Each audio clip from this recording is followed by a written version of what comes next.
Saludos y a todos. Vamos a seguir en esta etapa 2, si quieren llamarlo, segunda parte de la entrevista a nuestros queridos amigos Cone, Jorge Valenzuela y Andrés Alberdi. Queríamos seguir la charla con hemos empezado hablando de los inicios de cada uno, de esas influencias que han tenido en sus hogares, en sus familias, en los contactos que han tenido cuando eran adolescentes. Nos han contado un poco de sus primeras experiencias en la escena, algunos conciertos, y bueno, ahora queríamos seguir con más anécdotas, ¿no? Creo que a mí me ha parecido genial conocer estas anécdotas porque son parte de la historia de nuestra escena. Entonces son hitos, como lo denominaba el Andy, y realmente hay hitos que se han ido juntando y es lo que ahora tenemos como escena, ¿no? Eso no significa que sean los únicos hitos que hayan pasado, pero son de los que hemos sido testigos, o ellos han sido testigos. Nos parece importante seguir en la conversación. Vamos a entrar ahora a los 90 y vamos a ver qué ha pasado, ¿no? El Andy y el Conan nos contaban lo que ellos han vivido antes de los 90 y ya vamos ahora a compartir nuestras anécdotas también, porque nosotros, el George y yo, estábamos ahí ya adolescentes y después vamos a hablar de la experiencia de Del Marcos, ¿no? Entonces, Cone, puedes avanzar. Hola, gracias. En tu historia. Gracias, buenos días otra vez. Los 90, como mencionamos la anterior vez, ya tenían la fuerza del thrash metal, y el death metal estaba realmente abriéndose camino en la escena, y ese apoyo que el heavy metal había tenido, porque se había visto como una moda en los 80s, prácticamente fue desapareciendo en busca de las disqueras por otros estilos musicales y otras formas que pudieran dar más dinero, me imagino. Y el underground se hace cargo de preservar el metal y de difundir el metal lo mejor que pudo. Creo que esa es la razón de que esos festivales hayan disminuido o se hayan reducido enormemente, sobre todo en cantidad. Y el underground toma, obviamente, la música más fuerte, el thrash y el death, y trata de olvidarse de alguna forma del heavy metal. Creo que eso es lo que pasó. No sé si estoy equivocado, pero eso es lo que creo haber vivido en ese momento. No, voy a agarrar ese punto que decías, ¿no? O sea, en los 80s, y eso me parece súper interesante, porque en los 90s yo todavía me acuerdo de haber visto, digamos, vinilos de las disqueras allá, digamos, de Discolandia, me acuerdo de Eriva, digamos. O sea, no estoy hablando específicamente de un género, pero todavía se producía esos formatos allá, ¿no? Entonces, el hecho de que el heavy metal haya sido mainstream, de que el thrash era underground, así lo hemos ubicado más o menos en el tiempo, es también cómo ha cambiado, ¿no? O sea, mucha gente todavía ahora llama a todo el metal, digamos, como heavy metal, ¿no? El heavy metal. Cuando en realidad nosotros ya lo consideramos solo un género entre todos los que ya hay, ¿no? Entonces, que todavía haya una corriente que dice el heavy metal, el rock pesado, a lo que ahora es solo metal, digamos, es pues cómo se ha abierto, es como que un abanico de opciones, de escenas, y por eso también creo que ahora el mainstream es también diferente, porque hay varias escenas, ¿no? Y eso siempre lo mencionamos en otros podcasts. O sea, es muy difícil que haya un mainstream como había en los 80s. No es que haya dejado de existir, solamente que ahora está diversificado y tiene muchos estilos y, o sea, sigue siendo una industria, solamente que Claro, pero diversificada. esa difusión que percibes es producto de la globalización y es Claro, producto de la facilidad de las comunicaciones, o sea, es claro, básicamente eso. sí, precisamente. Perdón, tal vez si me permiten aportar un poco con lo de los 90, sobre todo al inicio. Creo que hay dos hitos importantes que hay que tomar en cuenta en términos generales y en Bolivia en particular.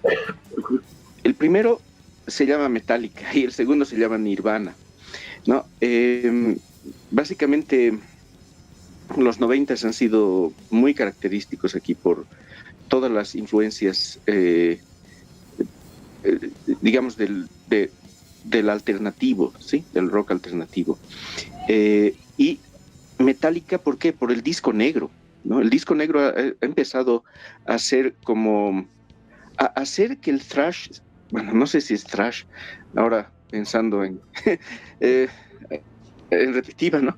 Pero el disco negro de Metallica, que es actualmente un mainstream así que ya no se puede más, ¿no? Es lo que nos ha choqueado tal vez en los 90, ¿no? Eh, por lo menos para el lado de mi vivencia, les comentaré, a mí me ha choqueado el disco negro, ¿no? No sabía qué hacer con el disco negro. Y por otro lado, para la escena de La Paz en particular, la escisión del club, del LPTND, ha marcado el inicio de los 90, ¿no? ¿Y eso qué ha significado? Y eso yo quería tal vez complementar lo que había hablado la anterior oportunidad. ¿Qué ha causado esa escisión? Ha causado básicamente cada quien quería tener su propio estilo, ¿sí? Es decir, los del Eduardo de Béjar y del Alessandro Ceballos eran radicalmente diferentes, ¿sí? Tan diferentes que no se entre sí. Eh, Les digo, el black metal que empezaba a tener con Bathory y con ese tipo de bueno, con Mayhem, etcétera, empezaba a tener una fuerza muy grande, por un lado, y por otro lado, esto del rock un poco más alternativo, eh, digamos Faith No More, por decir una banda que era muy conocida en esa época. Entonces, esos dos estilos se empezaron a separar muy fuerte y las personas empezaron a pelearse, empezaron a decir, no, yo no puedo estar en un mismo club con esta otra persona. Y eso a mí me choqueaba, la verdad, porque a mí me gustaban casi igual Faith No More y Bathory, pero realmente ellos no lo pensaban así y se empezaron a radicalizar mucho más en los estilos y algunos dejaron el metal y llegaron o sea, conozco a metaleros de esa época que ahora su banda favorita es The Cure, digamos, bueno, yo no estoy muy lejos porque mi banda favorita es Rush, ¿no? Aunque Rush ha creado el metal progresivo, según yo, pero bueno, según muchos otros, ¿no? En todo caso, para mí ha sido eso, como el inicio de los 90 ha sido eso. Y ha marcado mucho, sobre todo el rock progresivo, el rock alternativo, Nirvanas y Soundgardens y todo lo demás. Se ha vuelto el mainstream en lugar del heavy metal, ¿no? Ha cambiado la mentalidad del mainstream y se ha vuelto eso. Y todos han empezado a tocar esa música. Ha sido increíble cómo tal vez el único que se ha, entre comillas, mantenido ha sido Metallica, ¿no? Y ha podido un poco influenciar en el resto. Y todo lo demás era underground, ¿sí? O sea, el death metal, o sea, es increíble pensar que death era underground, ¿no? Para nosotros death es como un icono, ¿no? Napalm Death son como así los grandes íconos, y que tú dices, no, pues, o sea, ¿cómo es posible que un grupazo como tal no haya sido mainstream? Pero no era mainstream, era underground, era una... Apenas podías conseguir un CD de ellos en esa época, porque el mercado estaba absolutamente dado de Nirvana y no sé, Spin Doctors. A ver, el tema es que el mainstream ha hecho lo que siempre ha hecho la industria musical, digamos, ha como acaparado los movimientos en beneficio propio. Digamos, lo mismo que ha pasado con el hipismo, ha pasado igual con lo que tú estás hablando. El heavy metal se volvió tan comercial a finales de los 80, pero así tan comercial. Yo tengo algunas bandas de esa época, y acordémonos de Slaughter, y Slaughter era de las mejores, digamos, ¿no? Pero ha habido otras mucho más comerciales, y, y obviamente al volverse tan comercial, la gente buscaba otra cosa, y la novedad fue el rock alternativo, o sea, y eso fue lo que llevó a que el mainstream agarre el rock alternativo. Yo diría que gracias a Dios agarró el rock alternativo, porque de repente hubiera destruido el heavy metal hasta el extremo. Entonces, y más bien que no agarró el thrash, porque si agarraba el thrash, donde estaba a punto de caer Metallica, digamos, porque ahí está el álbum negro, no es otra cosa que eso. Si hubiera agarrado eso, no sé, quizás hubiéramos perdido muchísimo, y hubiéramos perdido todo. Entonces creo que ha sido una buena cosa. Bienvenidos, digamos. Dale, Marcos. No, nada, está súper interesante la charla en ese sentido, porque bueno, yo soy de una generación un poco posterior, digamos, pero en los 90 lo que tenía curiosidad de preguntarles era, por ejemplo, ya hemos hablado que es evidente que hay un desfasaje entre lo que era mainstream en Bolivia en los 90 y lo que era mainstream en el occidente, en Estados Unidos, Europa, en tema de metal. Por ejemplo, hablamos que Death en los 90 para Bolivia era underground, por ejemplo. Pero ¿qué pasaba con ese metal, por ejemplo, que sí era en los 90 underground a nivel global, que era, por ejemplo, el black metal, bandas como Mayhem, Burzum, Dark Throne y todo eso? ¿Qué pasaba? En Bolivia se escuchaba black metal en los 90, no existía, se hablaba de eso. Y yo escucho mucho sobre cartas, demos, cassettes que se intercambiaban, que eso ya se comenzaba a hablar de esta separación, como decía el Andy y como secundaba el George, que era una cosa de no solamente qué es popular, sino qué es...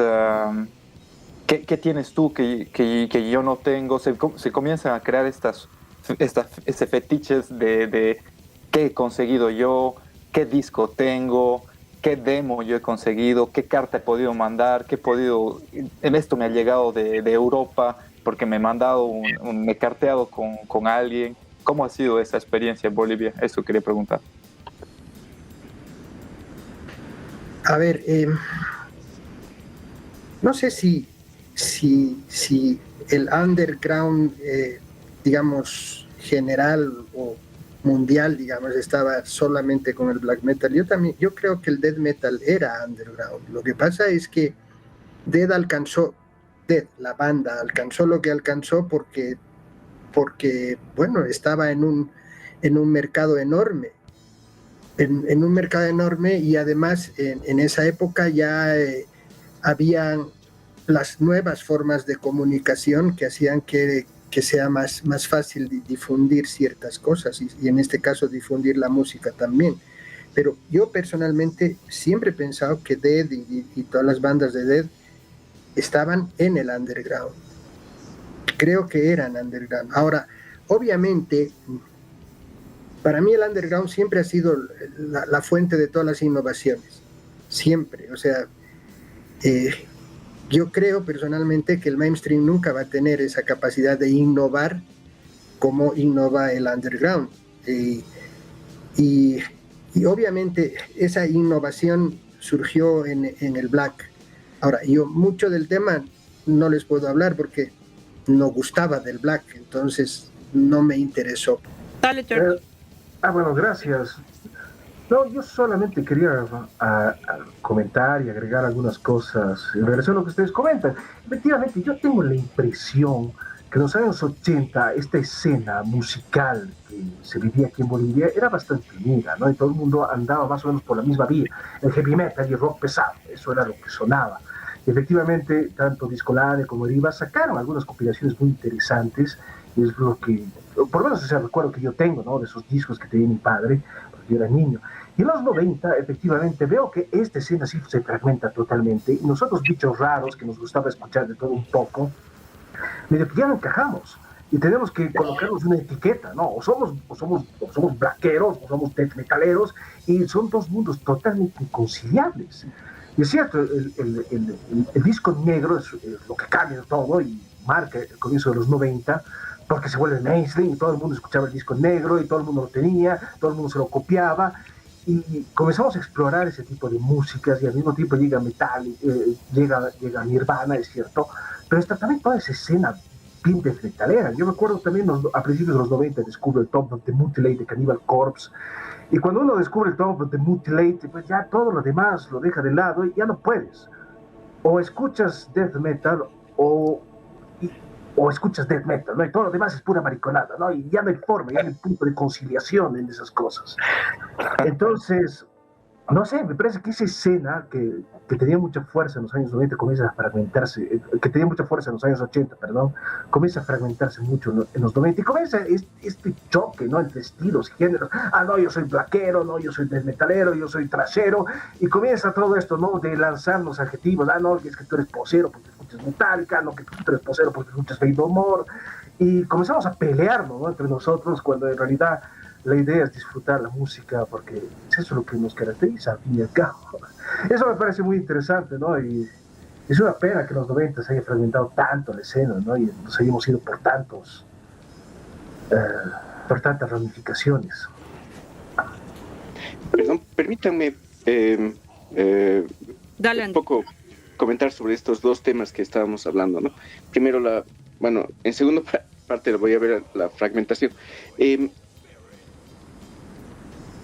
Geográficamente, inclusive, para que tengan una idea, los chicos que, nosotros que nos reuníamos en el atrio y después, como les he contado, en las aulas mismas de la UNSA, un poco nos botaron de ahí, ¿ya? Y nos reuníamos en las gradas de cuando terminaron de construir el 5º centenario, ¿sí? Porque todavía no estaba terminado de construir, o sea, es una cosa que la gente piensa que siempre ha estado ahí, digamos, ¿no? Pero no. Entonces, un poco nos votaron ahí. Y el grupo del Charbel y el Alessandro, sobre todo, se fueron al correo. ¿Por qué? Porque era más fácil, como han dicho, recibir cartas, recibir cassettes de ahí.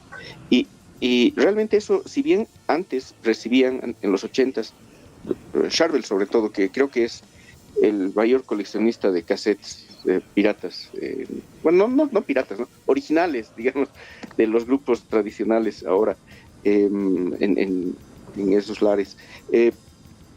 Él tenía mucho contacto con gente de todo el mundo, y él mandaba sus cassettes porque realmente, no sé, yo recuerdo, yo era de los pocos que tenían doble casetera. Eso era no se imaginan la maravilla que era tener doble cassette, ¿no? Era lo máximo.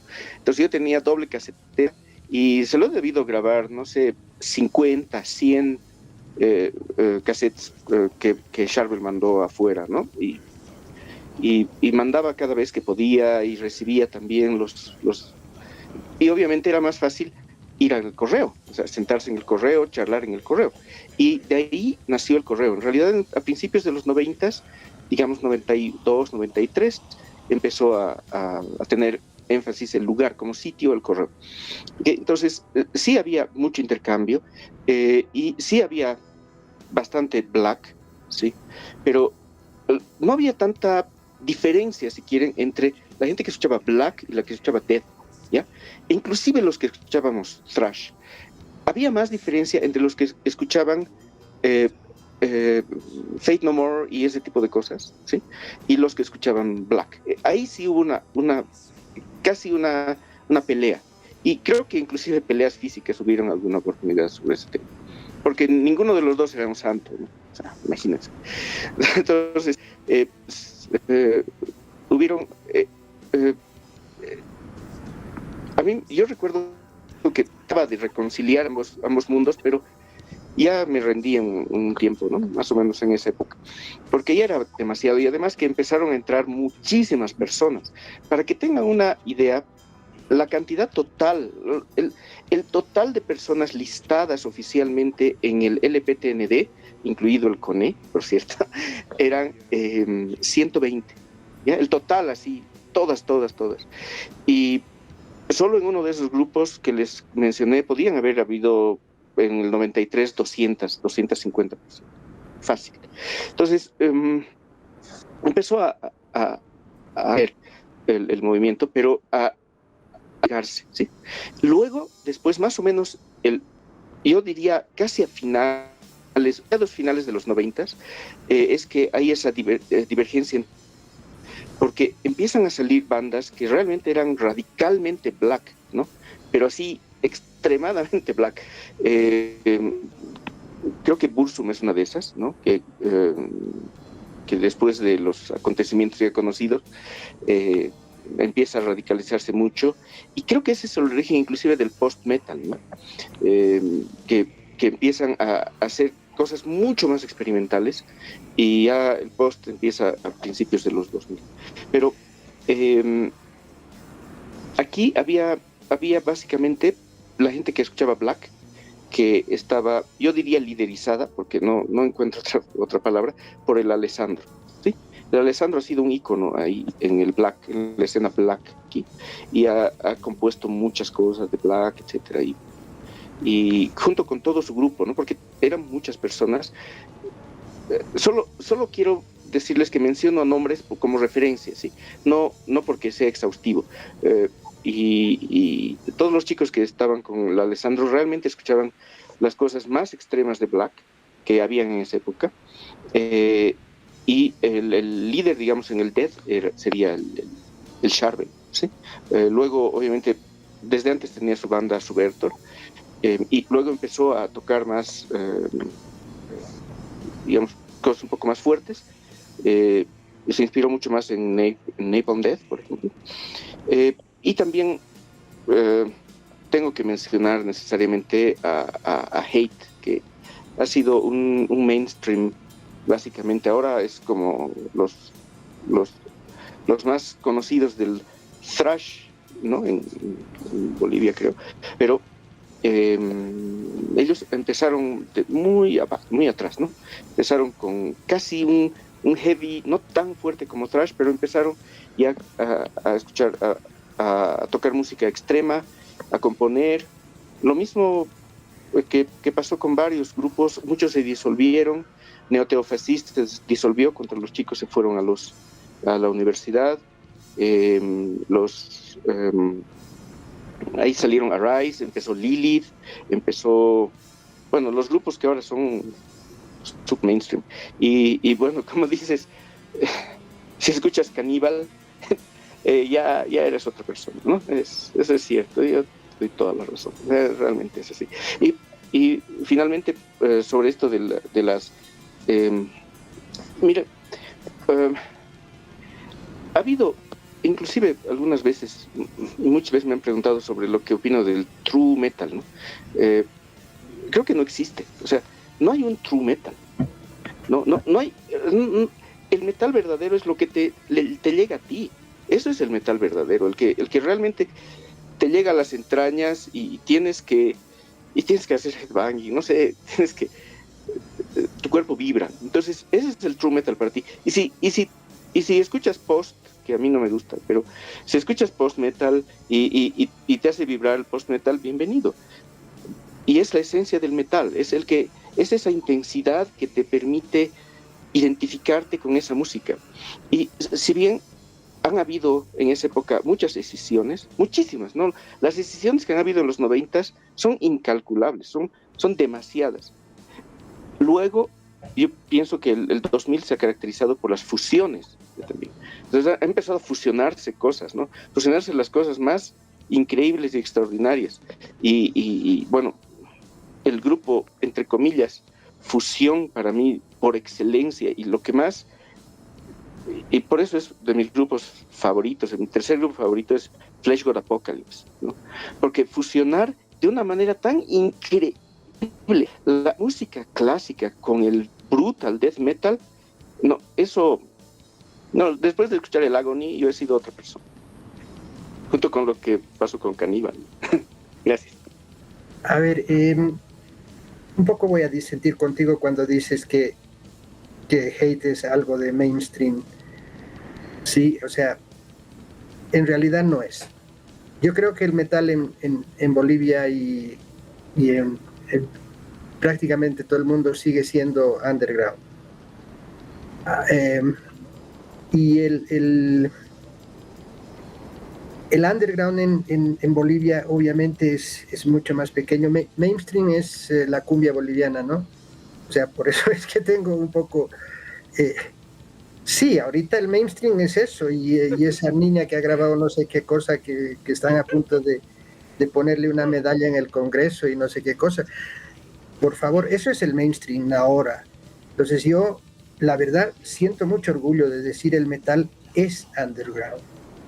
Sí, y creo que eso es lo que lo mantiene. Ahora, esas diferencias que han surgido es porque siempre hemos querido ser muy, muy, muy rebeldes, es la esencia de lo que escuchamos, es esa rebeldía, pero de repente viene el thrash metal, aparece Anthrax, empieza a divertirse porque es divertido, es divertidísimo, y entonces para mucha gente es un pecado divertirse. ¿Cómo? Si somos tan rebeldes, ¿por qué nos vamos a divertir tanto? Y entonces ahí es que empiezan a surgir las diferencias y el que no quiere divertirse empieza a entrar más al fondo para ver qué cosa extraña y dura encuentra, y ahí te encuentras con el black metal, y el black metal más duro que puedas conseguir, digamos. Y ahí surgen las diferencias, porque finalmente el death también resulta ser divertido en algunos momentos, ¿sí? Porque se vuelve death melódico, porque empieza a fusionar y todo aquello, y entonces la gente dice, no, esta es una... Y yo, en lugar de criticar eso, criticaría lo que hizo Metallica después, digamos, ¿no? El Senanger es algo que yo no voy a perdonar nunca en la vida en una banda de metal del nivel de Metallica, porque ese nivel... Tipejos. Sí, o sea, el Senanger es digamos, la cosa más impresionante de caer bajo por entrar en el mainstream, ¿sí? Para mí eso es una barbaridad. Y eso, digamos, en un medio como el nuestro, no hay, gracias a Dios, no hay, porque nadie va a ganar fortunas haciendo música, y eso es lo que tiene de increíble la escena nacional, que es puro ganas de hacer música, es puro placer de producir música, y nosotros tratamos de mantenerla por el puro placer de escuchar esa música. Entonces no va a haber Sanangers en Bolivia, yo creo, en mucho tiempo, espero, al menos lo quiero. Tal vez Alcohólica. Tal vez Alcohólica, no sé, pero hay cosas buenas que tienen, pero no sé. Es un buen punto. Eso que acaba de mencionar el Cone es súper importante, porque hay un punto en donde el metal, esa es la división que estábamos mencionando entre yo no escucho música para divertirme, esto es una cuestión moral más que estética. Por eso los que escuchan música para divertirse, música para como cumbia o bailable, eso no es música, eso no es música. La música no sirve para eso, la música es para alimentar mis demonios o alabar a Satán, para mostrar que yo soy tal persona. Y me muestra de una forma súper seria, etcétera. Y el metal, por ejemplo, este festival de Grindcore, por ejemplo, que hay en Polonia, si no me equivoco, en República Checa, no me acuerdo, Sim Extreme. el Oxim Stream, es la cosa más divertida del mundo, es lo más divertido del mundo, la gente literalmente está bailando, digamos. Y eso es donde, por ejemplo, hasta las cosas más underground se han empezado a separar. Los que escuchaban Grindcore no se tocaban con la gente que ni siquiera que hacía death metal o que hacía black metal, porque decían, pero ¿qué es esta cosa ridícula que dura 2 segundos? Como el Suffer de Napalm Death, digamos. Suffer, why? Y se terminó la canción, digamos. Que es exactamente eso que estaban mencionando ustedes, ¿no? Y bueno, yo ya lo he perdonado al Seinenger, pero hay cosas peores que ha hecho Metallica, supongo, pero es exactamente lo que decía el Cone, ¿no? El metalero no puede perdonar, puede perdonar ciertos experimentos estéticos, como decir, voy a poner, no sé, voy a empezar a usar sintetizadores en mi música. Bueno, eso pasa, pero que una banda cambie su sonido solamente para vender más discos o para que pasar en la radio o para que le guste a todo el mundo, eso ya es una sentencia de muerte para el metalero, no sé. No, y obviamente el músico siempre va a buscar innovar, ¿no? O sea, el poner sintetizadores en el turbo para Judas Priest fue casi su sentencia de muerte, casi. Sin embargo, ese disco es una verdadera joya. Y después, mucho después del turbo, saca el Painkiller, que es una maravilla de heavy metal. Y es eso, o sea, el músico tiene todo el derecho de experimentar. Lo que hay que cuidar, según yo, es la razón del experimento. O sea, si voy a experimentar para ganar plata, pues voy a hacer la cumbia boliviana, pero claro, si se trata de ganar plata, es eso. Adelante, tocayo.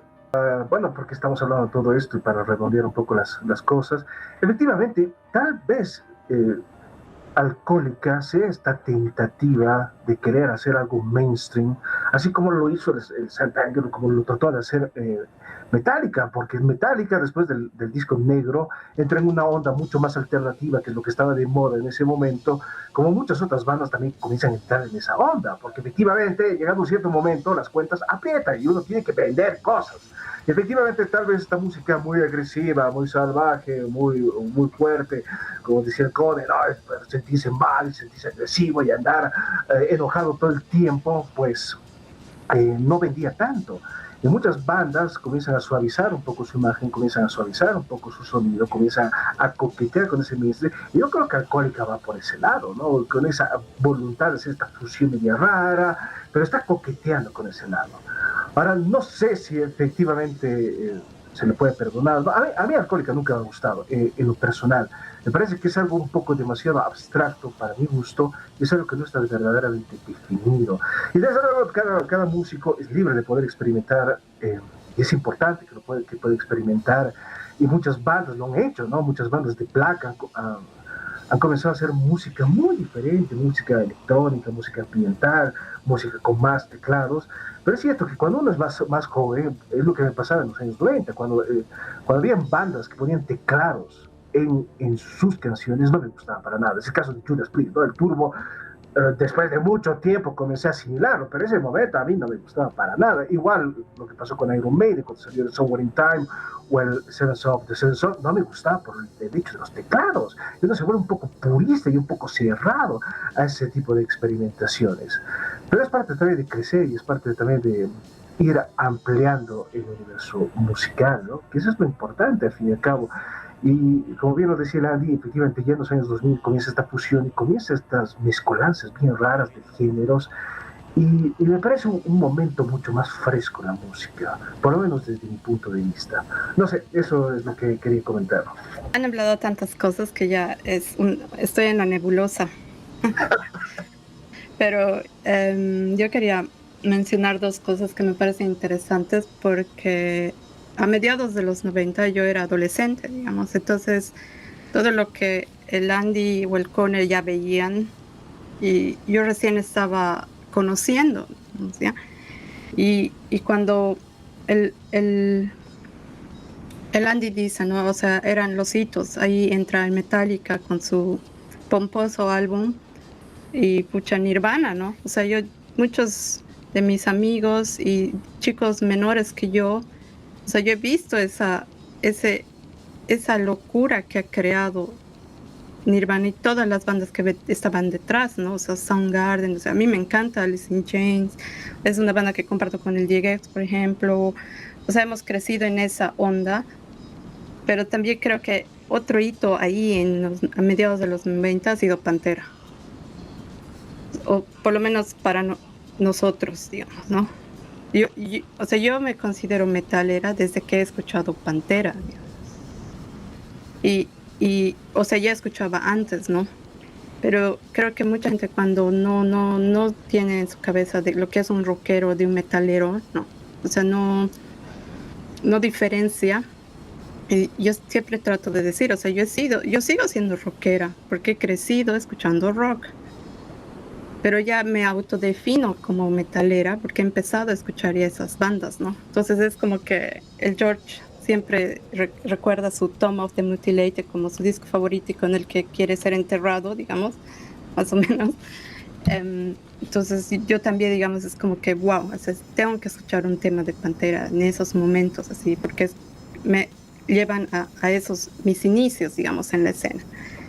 Y después, la diferencia que quería hacer con lo que dice el Cone es que hay una escena mainstream global, ¿no? Globalización, moda, tendencias, lo que ahorita está haciendo el Bonnie Lobby, que yo le tengo mucho respeto a lo que hace, digamos, ya su música es otra cosa, pero o sea, dentro de la escena metalera, si se lo cerramos un poco más, en esa escena metalera mundial, hay pues un mainstream y hay un underground. Entonces por eso decimos Metallica está pues ahí arriba.